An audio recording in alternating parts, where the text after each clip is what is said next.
Clarissa from Fitface10. Do you think you're pretty? Do you look at the mirror and you feel right with your appearance?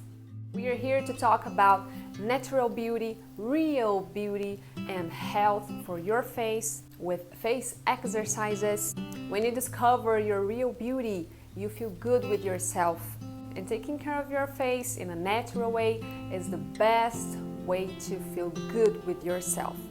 Beauty is not only about wrinkles and lines and Botox, surgeries, and everything else. Beauty is about how you feel about yourself. Straighten your face and reveal your real beauty.